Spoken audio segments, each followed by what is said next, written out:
makes most women start a business? Is it passion, money, or freedom? Welcome to Female Founders, the podcast that takes you behind the scene with women who are founders and CEOs to help you start and scale a successful business of your own. I am your host, Nagelia de Ravin. Hello everyone, welcome to another episode of Female Founders. In today's episode, I will be having a conversation with Kimberly Tucker. Kimberly has been in the medical and healthcare industry for over 15 years. She is the CEO and co-founder of K&C Solutions, Inc.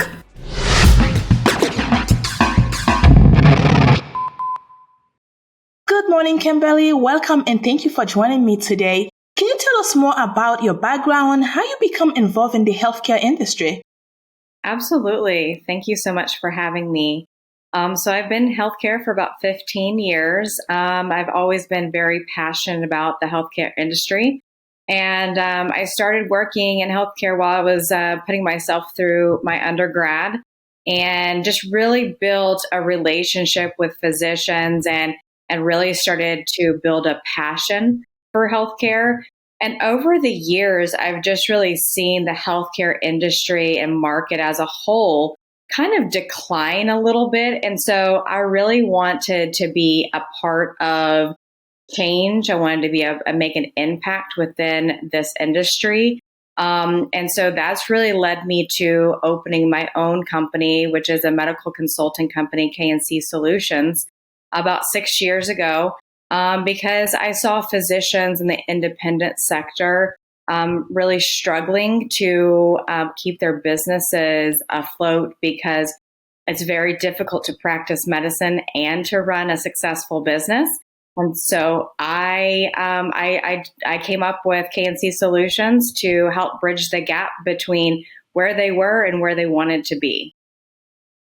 So now when you say something that's very interesting, you say it was declining, like what do you mean by that? So because when you look at when I look at the healthcare industry, for me, it's like it's always booming because I don't know the back end, I only see the front end. Absolutely. That's a great question. It's the healthcare culture has really changed in the last probably decade. Obviously, COVID had a huge impact on that. You hear the term burnout a lot. You hear a lot of people in the profession of either physicians, nurse practitioners, PAs, or nurses that are leaving the industry because they don't feel like they're being supported the way that they need to be supported to continue to produce at the rate that they're having to produce. And, the population is aging, of course, every day. None of us are getting any younger. And in the next 20 years, the population of 65 and older is expected to double. And so we have less physicians that are going into the field. We have more physicians that are retiring. And so I really believe that we need to create a different culture and an environment for physicians and for people to come into healthcare and it not be so daunting. It's kind of interesting you say that. I never really think of it that way, I never really think that I will go to my doctor said I burn out. I never really think about it. Wait, is my doctor burn out too? So right. I think that's something we should think about, even us as the patients as well, because we go there, we lay down all of our problems to the table. Here they are, fix them for me. But we never really think about them as a human being. They also burn out. So now when it comes to the business part, how exactly can you help them avoid being burned out from that part of it? Absolutely. So, kind of going back to, just physicians in general and just making sure that we understand that they're human too. They have to be poured into as well, just like any of the rest of us. You can't pour from an empty cup. And so if physicians are constantly depleting and depleting and depleting because of the changes within healthcare, with all the changes with, new medical conditions and diseases and new, pharmaceutical drugs to keep up with, they're constantly just almost in that fight or flight. And so having to deal with that, and then also the business side, or, so there are a lot of physicians that are employed physicians of health systems. And while I think that there is a time and place for, health systems and independency, it's not for everyone, right? And I think that everything is cyclical. I think that, we have to really get to the core root of the problem, just like with a physician when it comes to a condition or symptoms of a patient. Instead of covering up the problem and covering up the problem, we've really got to get to the core root of the problem. What is that core root? We have to provide the tools and the resources for physicians to be successful so that they aren't spending all of their time trying to figure out every little piece, because we can't be good at everything, right? And so if we can provide them, and that's what K&C Solutions does, is we really come in as a listening ear. We don't come in to sell a product, service, or widget. We really come in to listen to where they're at, where they want to be, what their needs are, what their wants are, and really bridge the gap to get them from where they are to where they want to be. And a lot of times that's on the business side, because they don't have as much time to dedicate to the business as they need to be. And because they're having to spend so much time with a lot of the regulations that are always coming down the pipeline in healthcare specifically.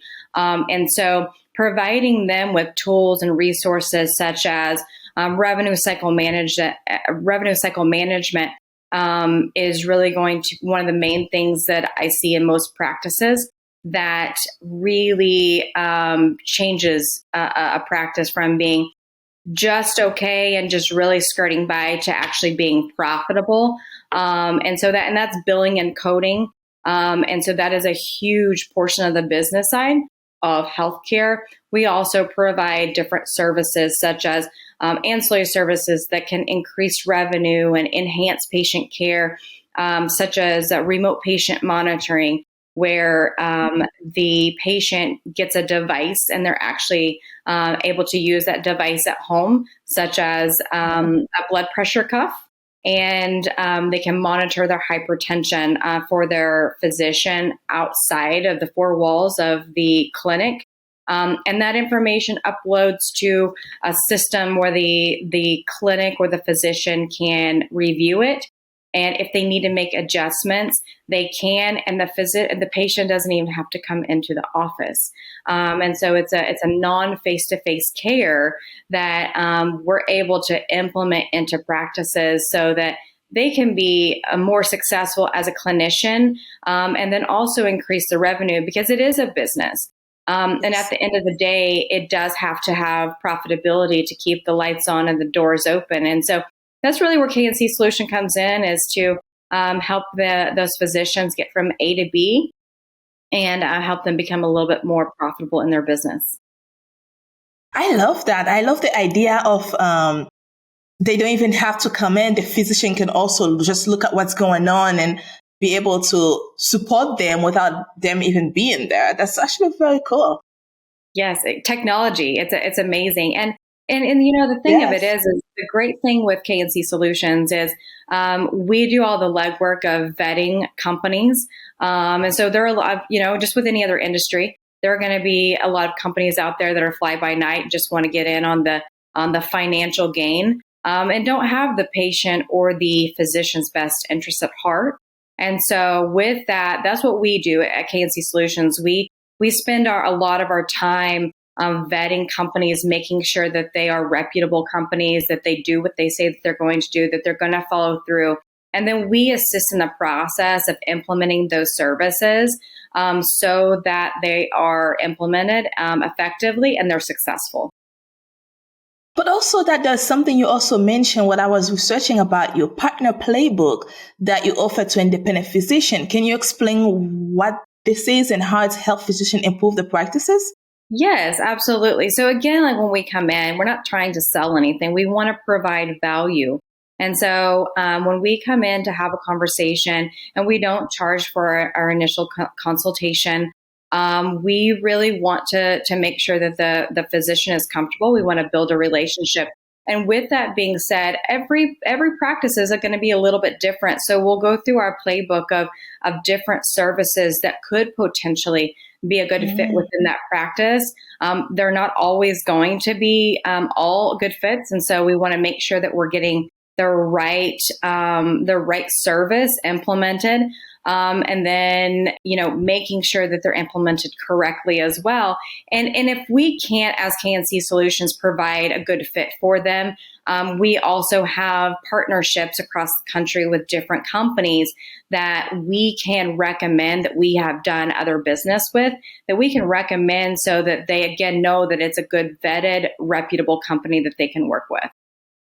I like that. I like the fact that you know that you cannot work with every single physicians out there. And then some of them are not your clients, but you are okay with it to refer them to someone who actually can support them. It's not every day you meet someone that say that. Usually they kind of like, well, I cannot help right now, but let me think, how can I implement this to the business real fast so I don't lose that client?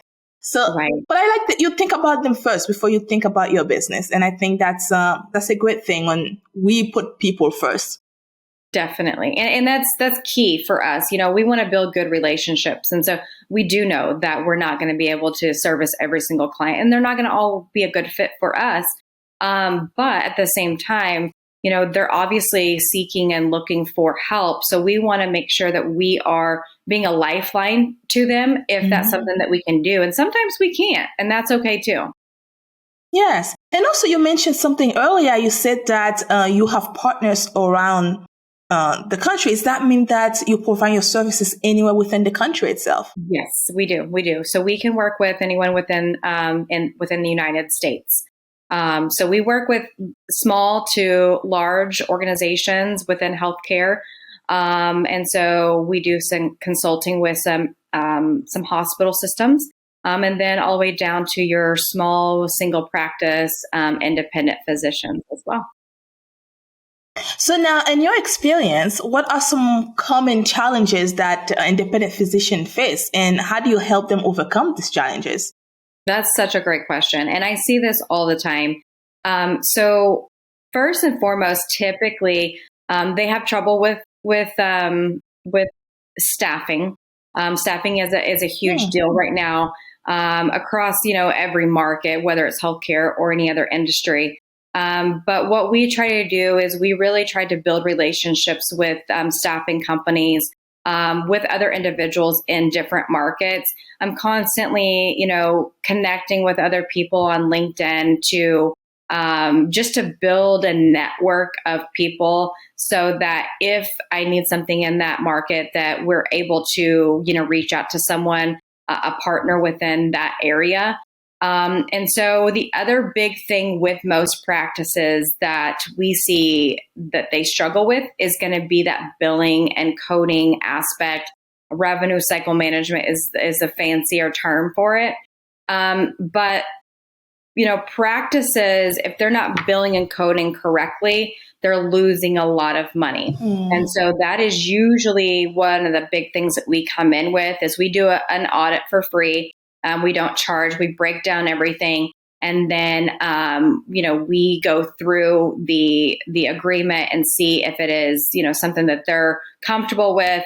Obviously, there's usually some negotiations in that, just to make sure that the physician is comfortable. And then we prove ourselves. And then usually we get tons of referrals from our current clients.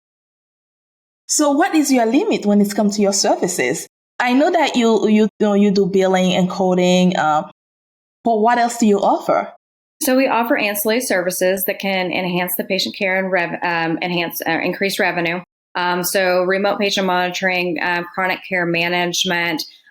We just brought on a new service that is able to help physicians, mostly specialists, with their efficiency with incoming referrals. And so it's called Titan Intake. And so they actually really help with the efficiencies. It's kind of AI driven. And so it is really a unique, new to the market model and software that can be easily implemented into most specialty practices, because most of the time specialty practices are seeing a lot of referrals, and they're also seeing complex referrals. So your cardiovascular, nephrology, pain management, those are some big ones. Dermatology are some big targets for that particular service. And we provide just ongoing consulting as well, just helping with just the day-to-day with the business. We do overall management for a practice. If they just want to, be hands-free and just want to practice medicine, then we offer that as a service as well. When you say management, is that mean that you have your team go in and work at the office for them? So we'll work some remote, and then we'll come in and we'll also do training with the staff. We will provide HR services, IT services, and overall management. Do, of course, meetings and trainings and team buildings and things like that. Payroll and, all the nitty gritty of everything that comes along with the administrative side of a business. I love that. So pretty much they can just focus on the patients and themselves. They don't even have to focus on the day-to-day, everyday kind of work within the office. Just have to. Right. I like Patients that idea. Over paperwork is what we like to say. I like that. So you also talk about AI. So when you talk about AI, how can physicians implement that to their business? How does that actually work? There's a lot of different ways. Now, I am not as well versed on that particular side. Again, we just brought on this new service, and so it is going through, and it's all HIPAA compliant, and it's going through once the receival of a referral goes through all the information, and it categorizes everything, puts everything in order, so that it is, because typically in most practices, you have someone manually putting in all the information, which obviously takes a lot of time. This is really streamlining that process, allowing people to do, things that maybe they're more skilled at or that are more important as in person. And so that is just one of the ways that AI can really be implemented into practices. There's a lot of other ways that can as well. And we're definitely vetting different companies and different vendors when it comes to that. But so far, this is going to be our first approach and partnership with an AI company. So how do you make sure that patient confidentiality stay like that? So AI, there's nothing that's like, when it's come to the patient itself. Right. And so everything is encrypted. Everything's embedded into the software that they use. It's, they have multiple different layers of confidentiality and screenings and securities and things like that. So it is a more robust system. And they have really worked really hard to make sure that there's no breaches. Of course, things do happen. You see it all the time. But this is really the future of most industries and even healthcare. So what do you think? Do you think that in 2050, probably when I go to the doctor, I'm going to have a robot checking me in? You never know. I hope not. I really hope not. I'm really big on relationships and face to face and people versus robots and systems. However, at the same time, there's pros and cons to everything, and we do have to kind of take the good with the bad and just kind of move forward as best and as smart as possible. I agree with you on that. People first. So now let's say I am a physician and I reach out to you, say I need your help. How does that process work from the beginning? Or even if I want to reach out to you, so how do I even get started? Yeah, absolutely. So we do have an intake file that you would fill out, or form that you would fill out, just kind of giving us a little bit more information about the practice and what the needs and wants are, maybe some of the obstacles that are in the way. And so then once we do that, we'll schedule a call or an in-person. Obviously now most things are via Zoom or go-to meetings. And so we'll schedule a call, really get to know one another, make sure that personalities are good fits, and then kind of go from there and really just take it slow. We want to make sure that we are providing value in each partnership that we and consulting agreement service that we go through. And so really making sure that we are a good fit for the organization and vice versa, because I want to make sure that it is personable. And then we can go through and do some analytics and analyze what's really going on, get a deep dive into whether it be their financials or whether it be doing an audit on their current billing. And then once we have that, usually it takes about a couple of weeks to make sure that we have what we need. And usually there's a lot of communication going back and forth. And then we set up a call to really go through the findings of what could potentially be going on, what we do uncover, and then how we fix it. And knowing that it is a long-term fix. But if, both parties are willing to put in the work and, make sure that we have both have the same goals and we're aligned, then we can move forward with an agreement and get started. So do you ever help a physician start? Yes, absolutely. So I've done that as well. We have helped a couple of different practices start their own, whether it's they left another independent practice or they left a system.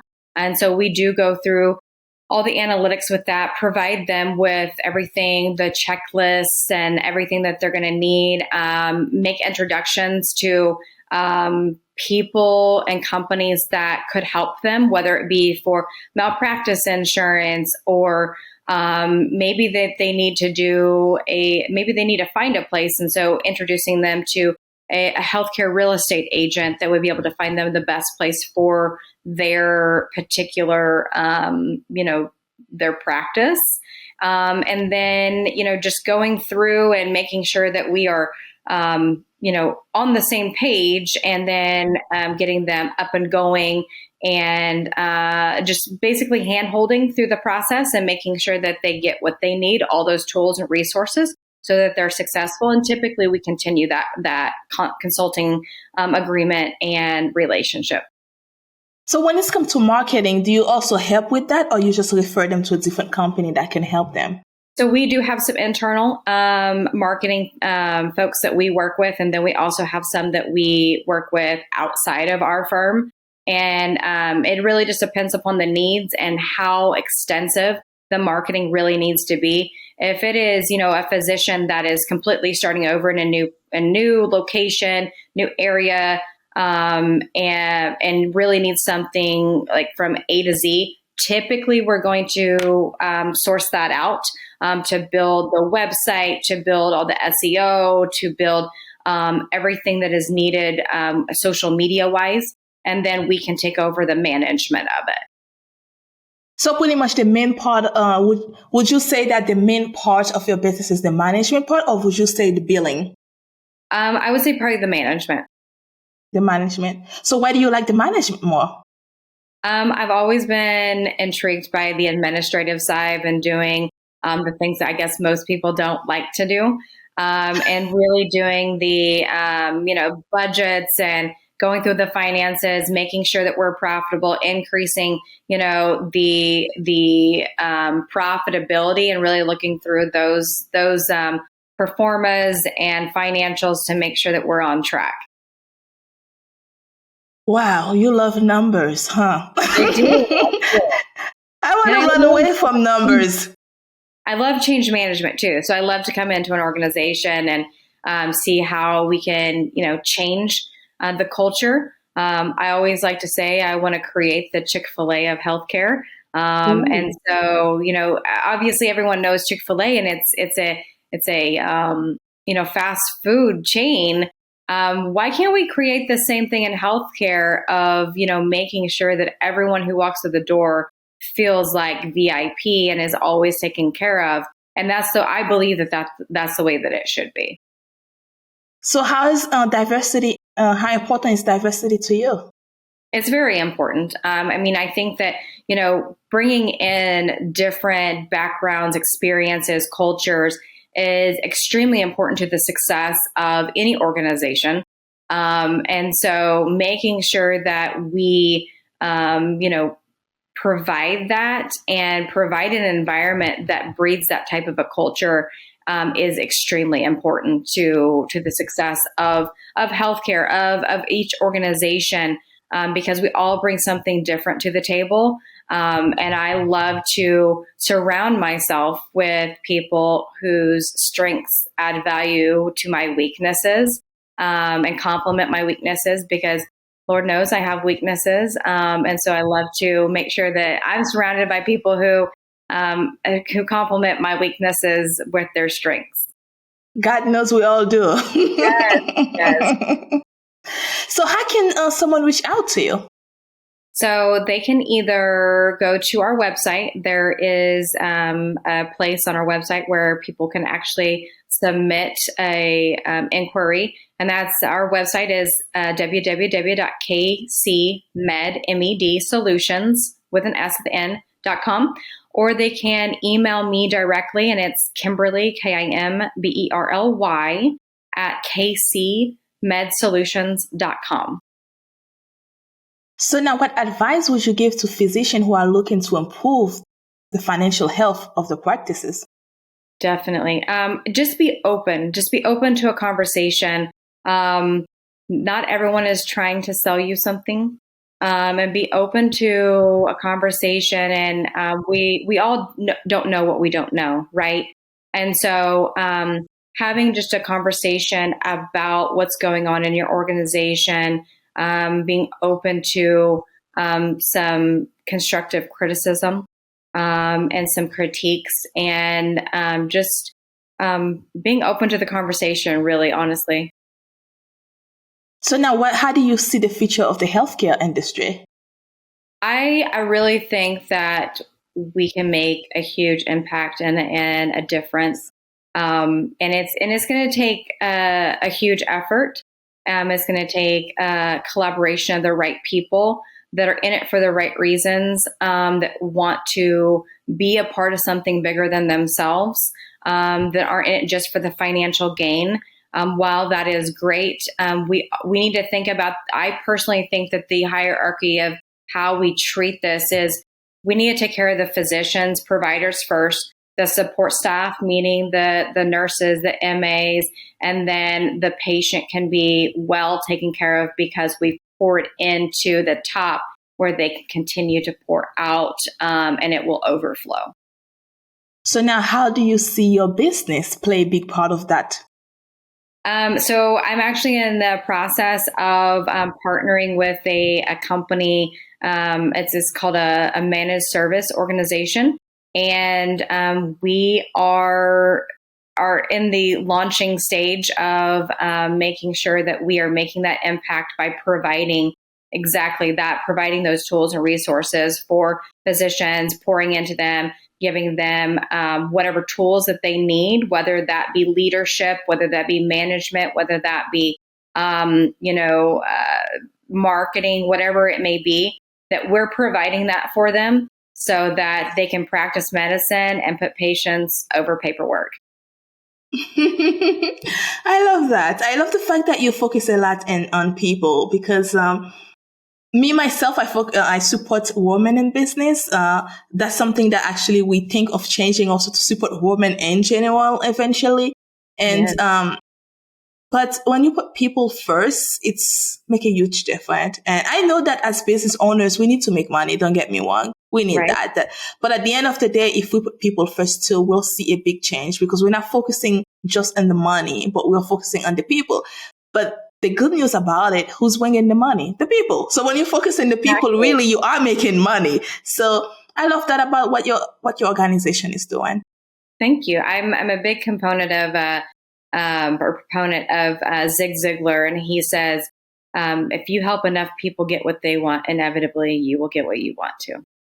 Absolutely. And I think that when you're starting a business, if you focus on the people, you focus on what you are going to provide and make it the best service ever, I think everything else will fall together Absolutely. the way it's supposed 100%. To. So thank you so much, Kimberly, for giving me the chance to talk to you, for allowing me to learn your passion, because when you're talking about your business, it seems something you're very passionate about.